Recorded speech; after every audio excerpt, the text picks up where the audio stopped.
Dr. Maxwell Kessler sighed, shaking his head as he leaned against his desk.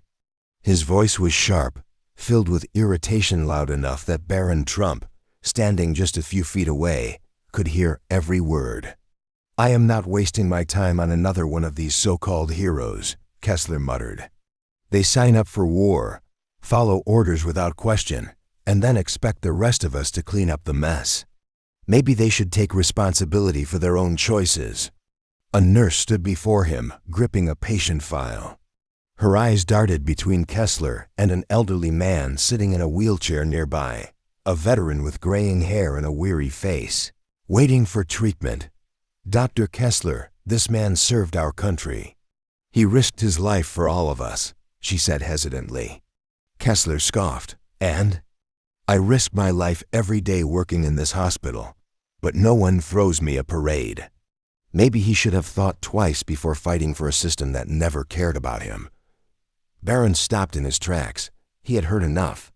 He turned toward the doctor, his expression steady. His voice was calm but firm. "Did I hear that right?" Barron asked. "You're refusing to treat a veteran because you don't agree with the choices he made." Dr. Kessler turned fully toward him, crossing his arms. His lips curled into a smug smile. "Oh, great," he said dryly. "Another Trump here to give me a lecture."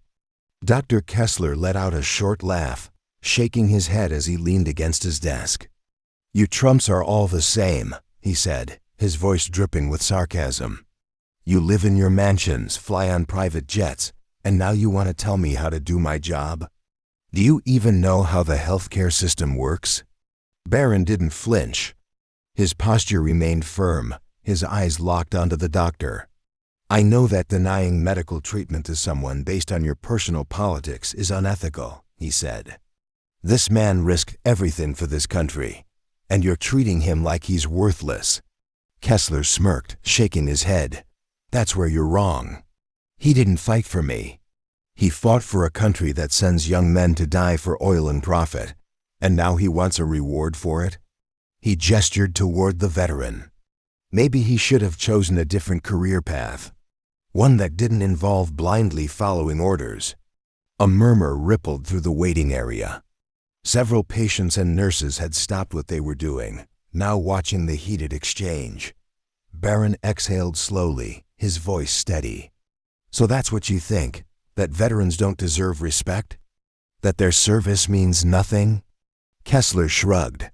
"I respect people who think for themselves. People who challenge authority. Not those who sign up to be pawns in someone else's war." Barron's jaw tightened. "You talk about thinking for yourself, but what you're doing right now is the exact opposite. You're letting your bias dictate who deserves care and who doesn't. That's not medicine. That's politics." Kessler scoffed. "And what do you know about it?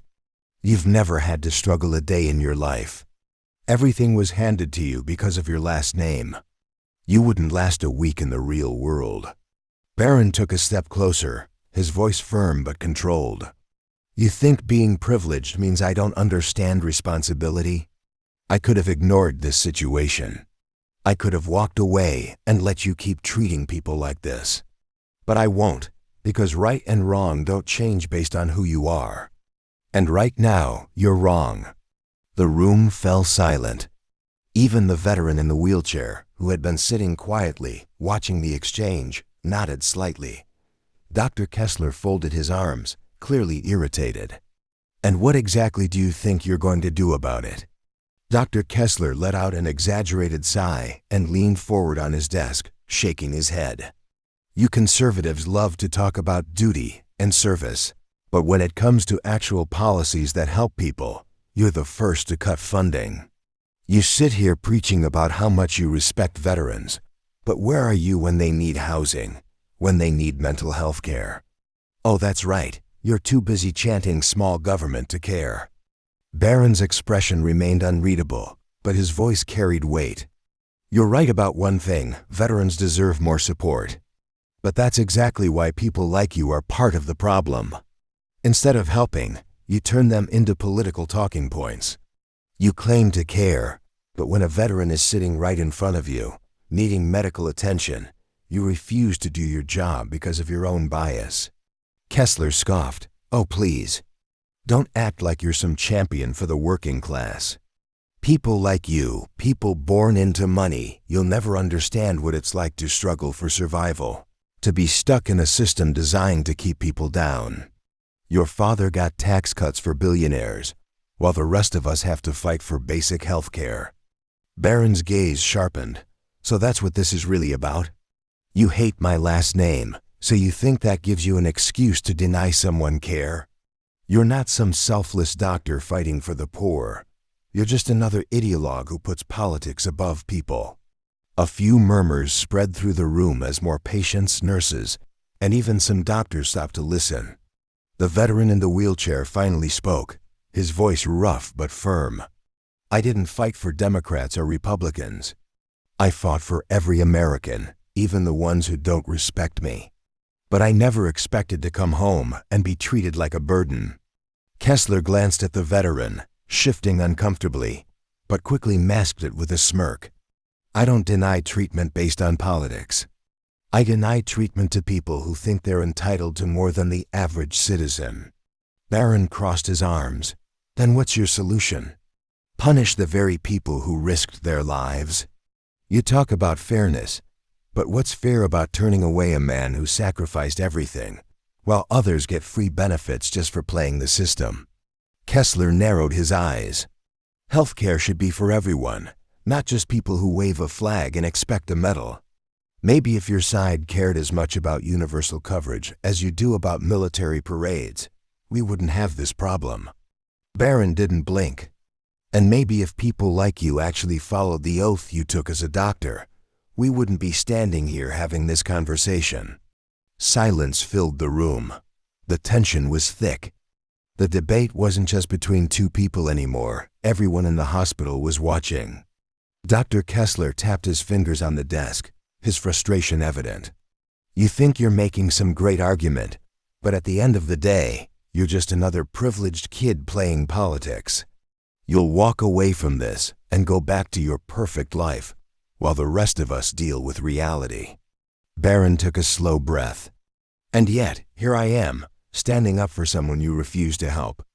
If standing for what's right makes me privileged, then so be it. The veteran nodded again, his weathered face showing a quiet approval. A few nurses exchanged glances. Even some of the doctors who had initially ignored the scene now seemed hesitant. Kessler clenched his jaw. This conversation is over. I have actual patients to treat. Barron didn't move. Then do your job. The air in the room was electric. Nobody spoke. Kessler shifted uncomfortably, but before he could respond, Dr. Kessler exhaled sharply, his patience running thin. He shot Barron an unimpressed look, shaking his head. You think you're some kind of hero for standing here arguing with me? What are you even trying to prove? That some privileged kid can walk into a hospital and suddenly dictate how we handle medicine? Barron's expression remained calm, but his voice carried weight. No, I'm proving that people like you are the reason our system is broken. You talk about fairness, but you pick and choose who deserves care based on your personal beliefs. That's not medicine, it's a political agenda. Kessler let out a dry laugh. Spare me the lectures, Trump. You wouldn't last a day in the real world. You've never had to choose between paying rent and affording medicine. You don't know what it's like to be overworked, underpaid, and constantly dealing with people who think they deserve more than everyone else.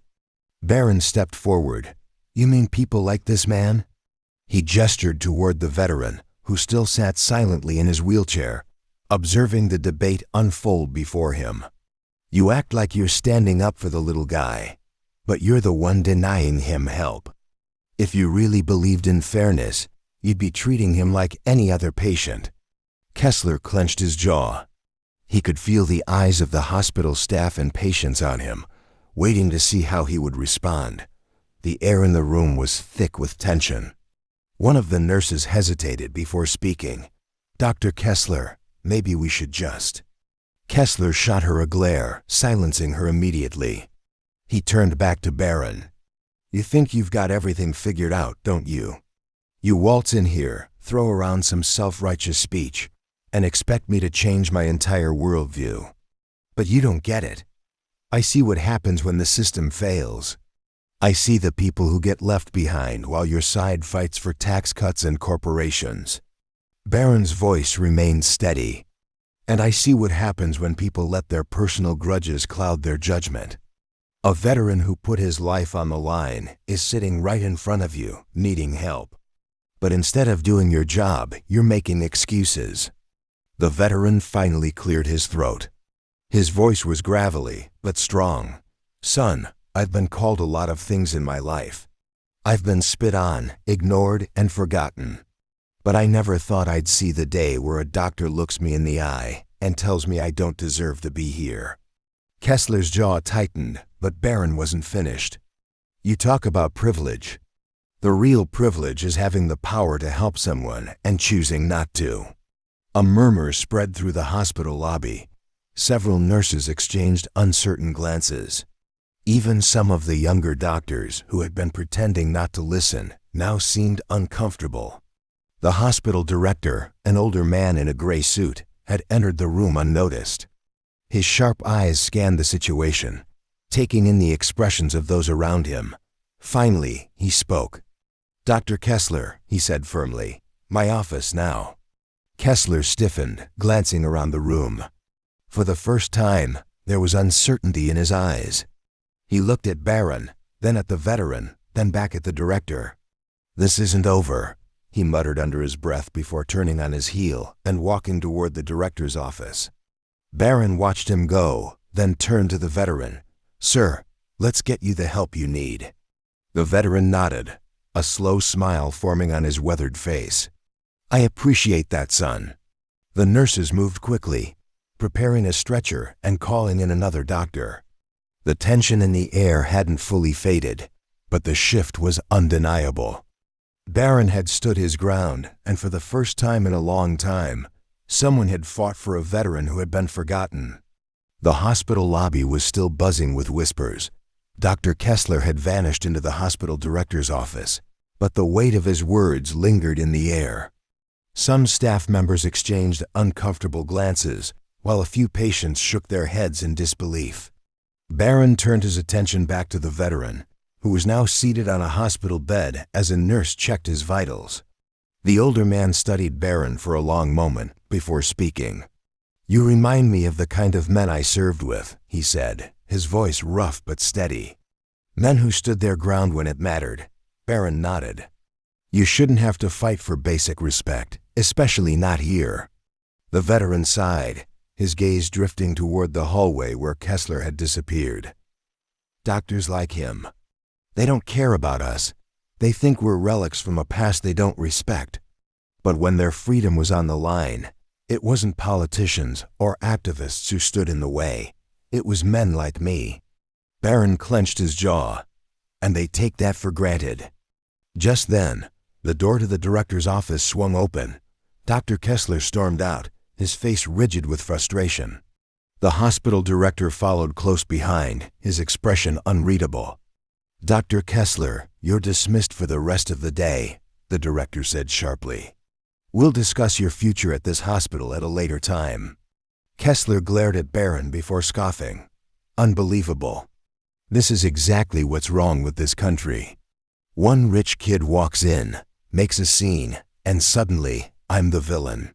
Barron remained composed. "You did that to yourself." Kessler shook his head in disgust, then stormed down the hallway, disappearing from sight. The director exhaled heavily before turning to Barron. "Mr. Trump, a word?" Barron followed him into a small office, the door shutting behind them. The director folded his arms.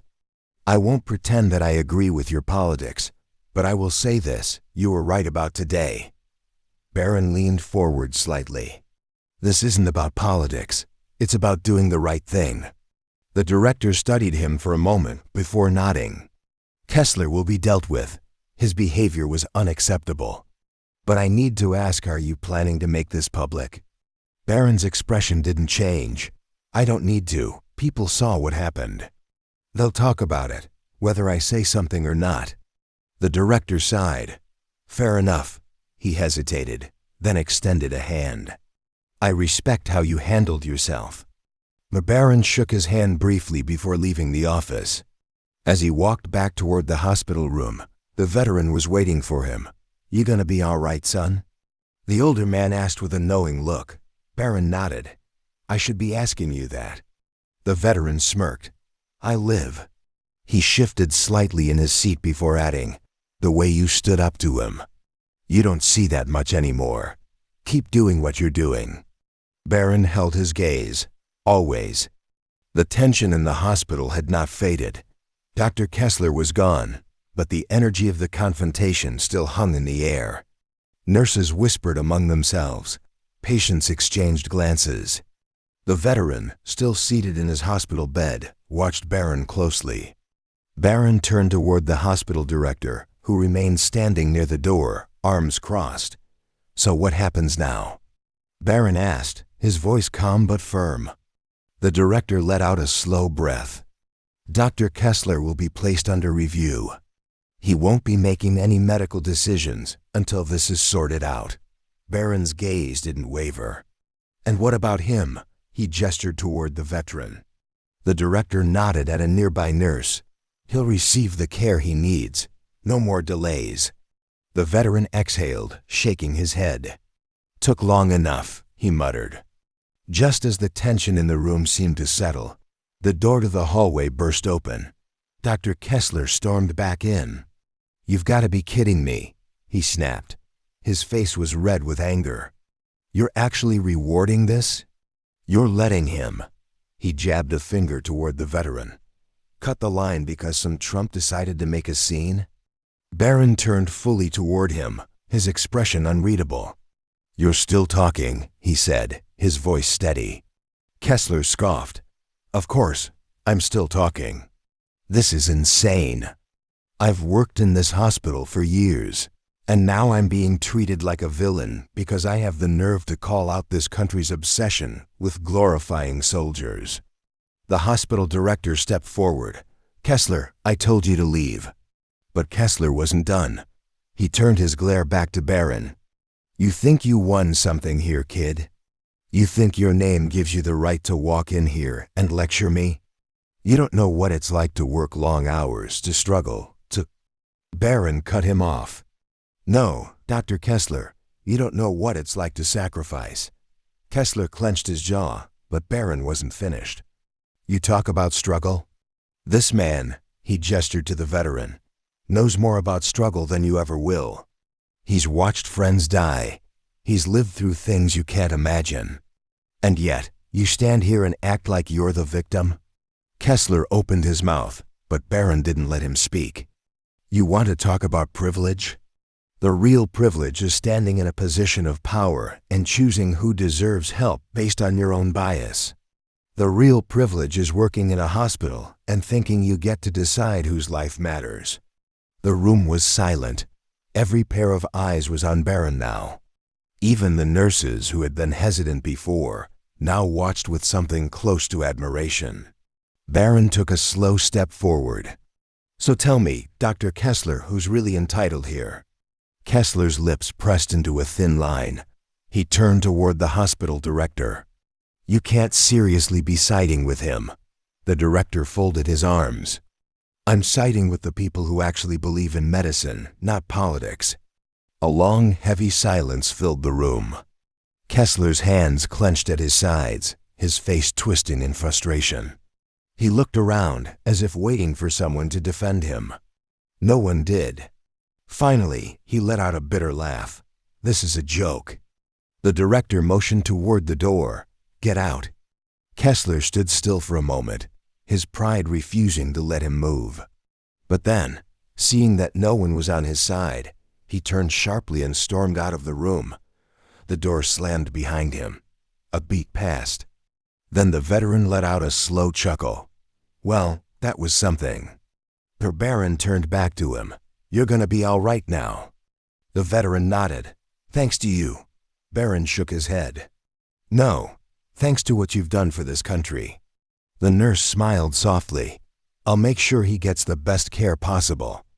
Barron gave a final nod before glancing toward the door where Kessler had left. Good. He turned to leave, the weight of the moment still settling. But before he could go, the veteran called out, "Kid." Barron paused, looking over his shoulder. The veteran gave him a firm nod. "You did good today." Barron held his gaze for a moment. Then, with a small nod, he walked out of the hospital, leaving behind a room full of people who would never forget what had just happened. The hospital was quiet again, but what had happened would not be forgotten. A veteran who had served his country with honor was nearly denied care, not because of medical reasons, but because of politics. Barron did not seek out this fight, but he refused to stand by while a man who had sacrificed everything was treated like he was disposable. He stood his ground, and in the end, the truth was undeniable. Veterans are not burdens. They are not relics of the past. They are the reason people like Dr. Kessler even have the freedom to speak their minds. But the real question is, how many more people in power share Kessler's mindset? And how many veterans are being treated this way without anyone standing up for them? What do you think? Was Barron right to step in? Let me know in the comments. If you believe veterans deserve better, make sure to like this video. And if you want more stories that challenge the narrative, subscribe and turn on notifications so you never miss a new upload.